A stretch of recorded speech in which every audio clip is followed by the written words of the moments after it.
Britt helps both large corporations and small businesses with insurance, risk management, and employee benefits using the same values they've held true for over 30 years: knowledge, vision, accountability, and service. More information is at bmbinc.com.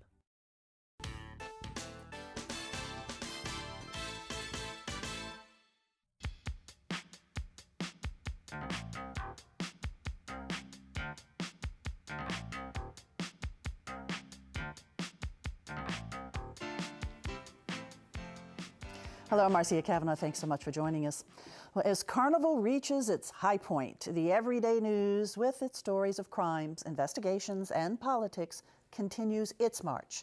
Tonight, we'll be looking at regulation of strip clubs, expenditures by members of the Jefferson Parish School Board, the shooting of an activist, an agency with little to do but with a big paycheck for the director, and the latest on the Jefferson Parish Sheriff's race. We'll also look at some of the issues from this carnival season and at two of the satirical crews. Marching with us are tonight's Informed Sources: Errol Laborde, producer of Informed Sources; Mike Perlstein, investigative reporter, WWL-TV Channel 4; Jeff Adelson, reporter, The New Orleans Advocate; and Stephanie Grace, columnist, The New Orleans Advocate. There you go, Stephanie. There you go. But we're going to go over first to Mike, and we got sad news this week of a shooting of a nationally renowned activist, and it's just certainly shocking and puzzling. Yeah, this one is just tragic on so many levels. Yet another act of senseless violence in New Orleans. Unfortunately, this happened to someone who is very prominent nationally. In fact, this story got more coverage nationally and even internationally than it did locally. The victim in this fatal shooting is Muhyiddin, and his activist name is Dabaha. He's from Charleston, South Carolina. He had been visiting New Orleans. Unclear exactly how long he'd been in the city, but it was early Tuesday morning. He's riding a bicycle in the, I guess, sort of gravier area on Bienville, and he got shot in the leg. Now, all evidence points to the fact that he rode for many blocks with this, what turned out to be a fatal wound. Ultimately, by the time he collapsed, help arrived, got to the hospital, he essentially bled to death. So this was a survivable wound to the leg. Who knows the circumstances? Police were baffled. No motive, no suspect. He didn't have a whole history in New Orleans, much of a network. The news actually came from things that his family posted on social media. They're all in Charleston, South Carolina. Instantly, there was a GoFundMe to bring his body back to South Carolina for funeral expenses, and that just exploded. I think they were trying to raise $10,000. They were up above $30,000 very quickly. And well, he was prominent in the Black Lives Matter movement. Right, so he was a Black Lives Matter activist.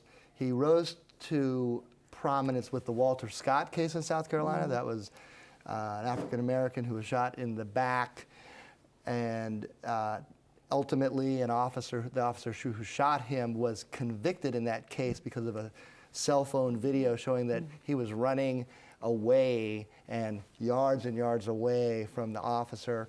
So that gained him prominence, but he then continued his activism, and just a year ago, February 2017, he was caught in I guess it was a live TV broadcast of a protest in South Carolina where he jumps a police barricade and grabbed a Confederate flag from the arms of a counter-protester, and that made all of the national news broadcasts, got him tremendous sort of prominence, both within the movement, Black Lives Matter, and outside of that. So tragically for New Orleans, an unsolved murder, number one, but it allowed all these national publications and news outlets to once again repeat the line how New Orleans has one of the highest per capita murder rates anywhere in the country. And here's one that, with so little ties to New Orleans, and even a mystery surrounding exactly what he was doing here. Does he have any ties here that we know? Not really, and the family did not divulge or disclose, even if they knew, other than to say it was a personal business why he was in New Orleans. So just a tragedy without a lot of answers. And considered just a random shooting right now. Nobody really knows, but it was 1:30 in the morning. He was riding a bicycle No one was even sure where he was staying or who he was staying with. But the one thing that is, quite sad is that it appears that he was riding in the direction of the University Medical Center to get help. Didn't get there. Obviously, when you have that sort of a wound, shock can take over, and he eventually collapsed. His bike collapsed in one spot. He collapsed across the street from that, and by the time he was found, it was too late. Very sad. All right, Mike. My condolences to his family. Absolutely. It was very, very tragic.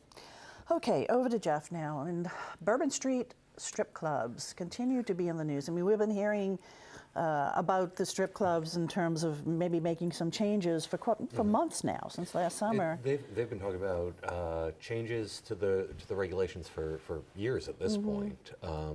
There's been efforts by some council members, backed by some groups like Covenant House, to restrict the number of strip clubs that are allowed to operate on Bourbon Street, and require them to be, separated out from each other a little bit, potentially reduce their numbers over the years. The most recent development is that a version of those plans went before the City Planning Commission.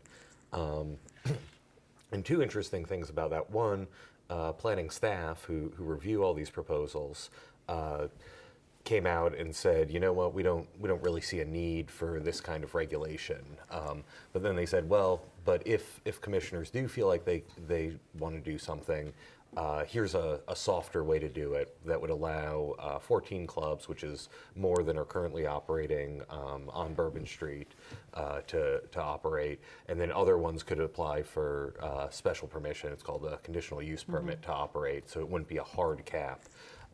And this all, of course, comes in the wake of raids by ATC and the New Orleans Police Department on 8 of the clubs.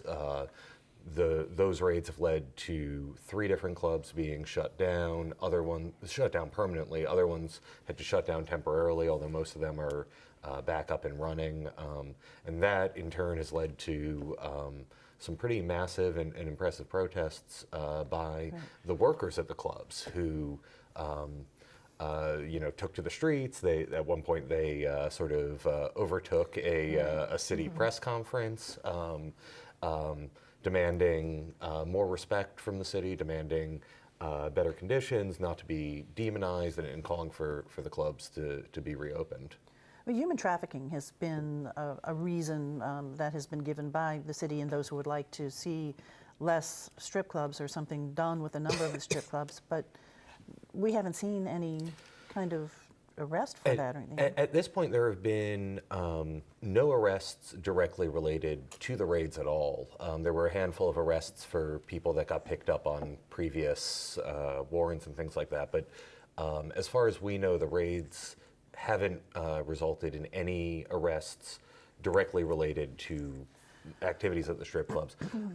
Police say that that they're still investigating the possibility of human trafficking, and that they may come back with arrests for that, or prostitution or other offenses later on. But at this point, it's really just there's been no action showing that was the case. Do we know what prompted the raids, or was it like a pre-Mardi Gras precautionary measure? The ATC has said that they were acting on tips and were involved in a several month-long undercover operation. They haven't, at this point, given any real explanation for why they would do a crackdown right now, which obviously this is peak tourist season, it's peak season for the clubs. There's certainly been speculation that this was, particularly among the employees, that this was done specifically to financially harm the clubs when they were, expecting to bring in all this money. So the latest action now by the Planning Commission, by the staff and the Planning Commission, it still ultimately has to go to council. So it could really change still. It could change dramatically. Basically, what the Planning Commission did is make a recommendation. It's now up to the City Council, who were, Stacey Head, Councilwoman Stacey Head, was the one who originally asked for this study. So she or other council members can now come up with basically whatever language they want and go through the process that way. The problem is the city council's only in office for about 2 more months. That's true. That's true. Yeah, so, okay, well, Although Councilwoman Kristen Gillislin Palmer has been an activist against the strip clubs, so there's potential in the future as well. so we're bound to be discussing this for a while more. I would think so. Okay, thanks a lot, Jeff.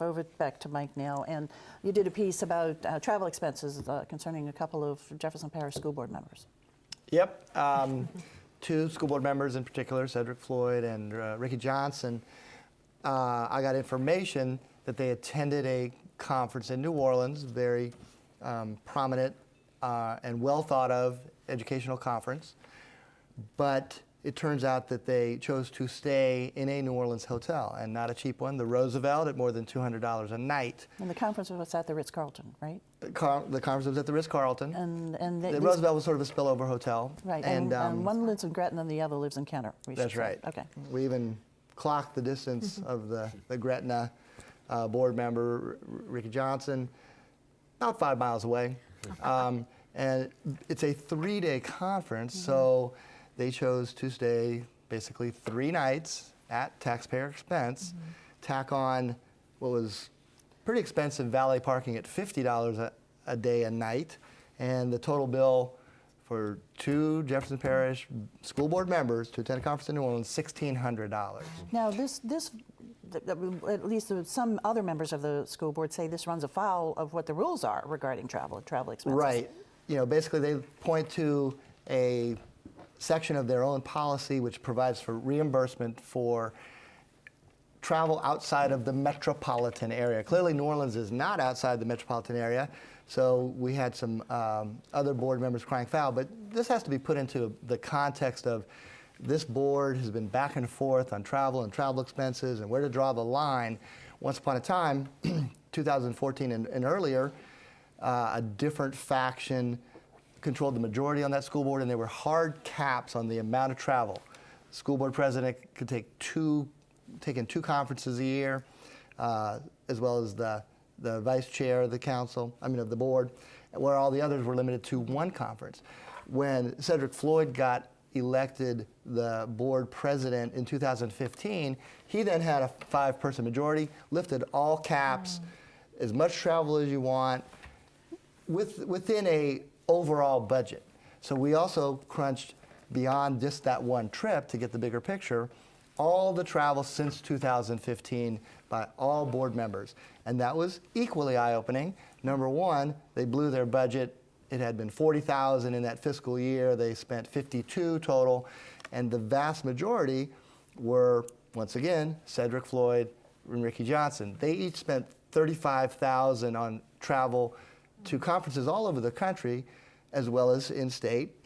Over a 2-year period, huh? Over, 3 years, 2015, 16, and 17, where the 4 board members who spent the least were all $2,600 and below.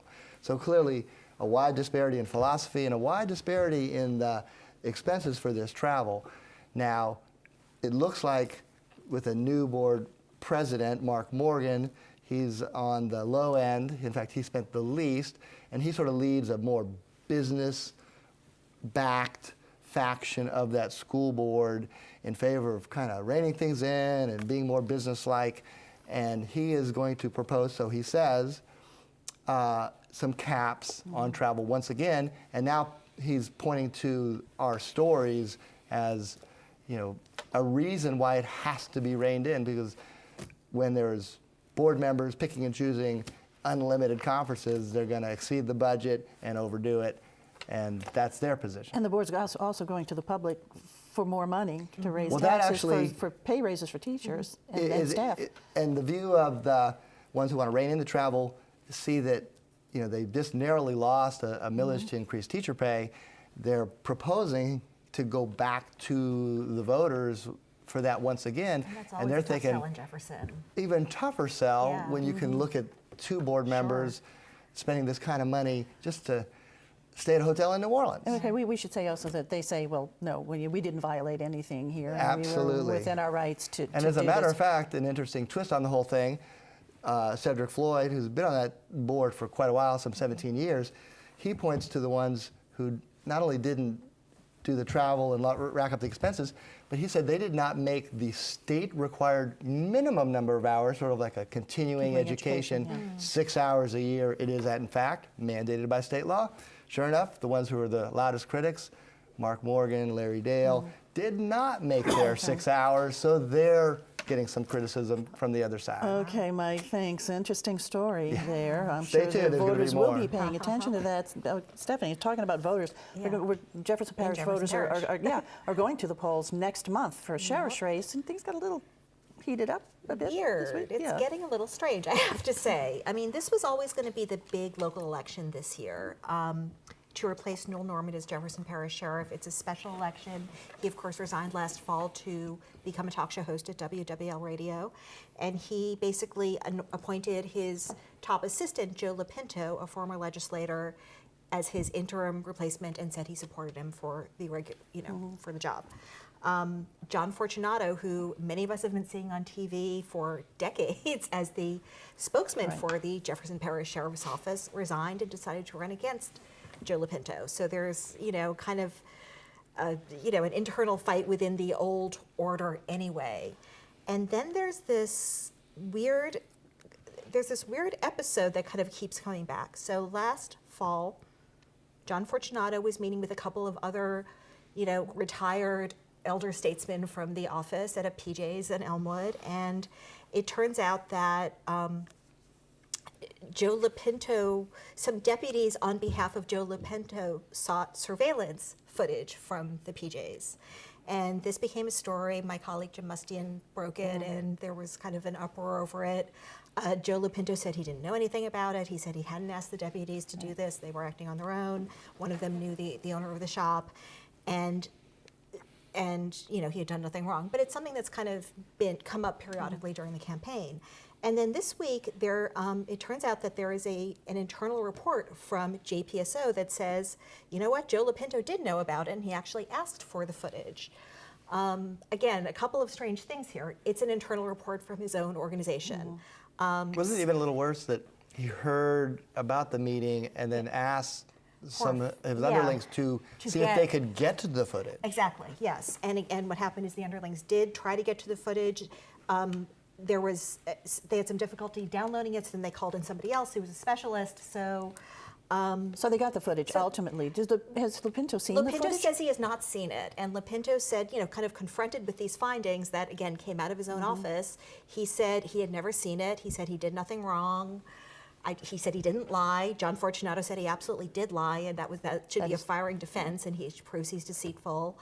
And it's just, I think it just shows a couple of things. It shows how kind of heated this is internally within that old JPSO, family, I guess you would call it. And also, one of the interesting kind of themes of the campaign, aside from this, is Joe Lopinto, somebody who came up through JPSO and then he left and he went to law school. He was a legislator. He had done various things, and John Fortunato is a career cop. So there's kind of this: what type of person do you want for the job? Do you want someone who's kind of a career cop, or someone who, as Lopinto puts it, is maybe more of a manager? And you kind of look at this and you're like, what are you managing here? There's two dynamics from past elections too. Yeah. Like we've seen in elections when voters perceive one candidate as being handed over by Anointed. somebody. Exactly. They don't like that, they vote against that. On the other hand, we've seen elections where you have two candidates who are perceived as pretty much equals. Voters have usually tended to go toward the younger one. And so one favors Lopinto and one favors Fortunato. Lopinto is much younger, yes. So the bottom line, though, as far as this tape is concerned, it was Fortunato simply having coffee with a couple of friends, former colleagues. Exactly. We don't know what they were talking about. We don't know really why Doesn't, anybody thought they were talking about something really important. Yeah, they were just having coffee. They could were be just talking about having anything. coffee.